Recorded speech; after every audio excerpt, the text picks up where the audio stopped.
vyg en ons praat. Amen. Wat die Here doen. Dan kom stap ons en ons trap. En ons staan. Amen. Op ons posisie. Ons lig net vir ons. Daar sê, dan trap ons af. En dan staan ons in ons oorwinning en ons praat van wat die Here gedoen het. En mag die Here dit draai vir een. Ons vat die mic, want ons woord dra krag. En die mic is ook geel. Amen.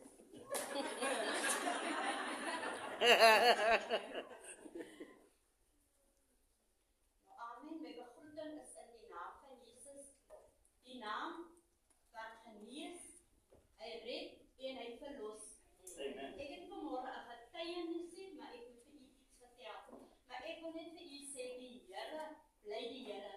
Want in 3 geleenthede vanoggend het die Here dit wat ek wil vir u kom vertel, het die Here dit bevestig.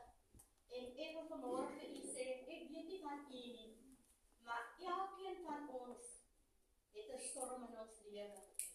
En ek wil vanmôre vir u vertel van 'n paar storms in ons lewe. Eerstens kry ons 'n windstorm. En daai windstorm, hy waai baie keer ons dakplate af. Baie keer dan waai hy vir ons teen lamppale. En dis verkeerde dinge wat ons vasgryp. En wanneer ons hy dinge vasgryp, kan ons verongeluk, want wanneer ons teen hy elektriekpaal staan, dan kan hy drade losbreek en dit kan ons skok. So ons moet oplet in watter rigting ons hulp gaan soek. En daarna, baie kere dan wy ons voor 'n kar in. Hy ontbloot onsself. As ons al gesien het hoe die Suidooster maak, hy ontbloot ons, hy lig jou kledingstukke op. En die volgende storm wat ons in ons lewe kry, is 'n sandstorm. Die sandstorm kom en hy waai sand in jou oë, jy kan nie meer die woord sien nie. Hy waai sand in jou ore, jy kan nie meer die sagte stem hoor nie. Hy waai sand in jou mond, jy kan nie meer praat nie. En hy waai self sand in jou skoene tussen jou tone, jy kan nie meer reguit loop nie. En dan kry ons die haalstorm. Dan kom die haalstorm en hy maak seer.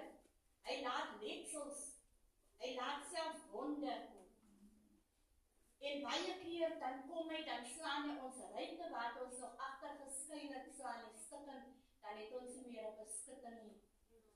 Maar dan kom die sneeustorm, en die sneeustorm kom, en hy maak, die warmte maak hy blou. Hy kom en hy verkoel dit, hy maak amper die seer vir jou, amper half of jy dit vergeet. Maar wil nie glo nie. Maar dan kom die reën. Die reën kom en hy kom was alles uit. Hy kom maak alles weer skoon. Jy kan weer sien, jy kan weer hoor, jy kan weer praat en jy kan weer loop. Dan hoef jy nie meer te wonder of te vra, Here, hoekom is my broers en my susters se storms dan kleiner en ligter as myne nie? Want hy sê vir jou, we'll talk it over in the by and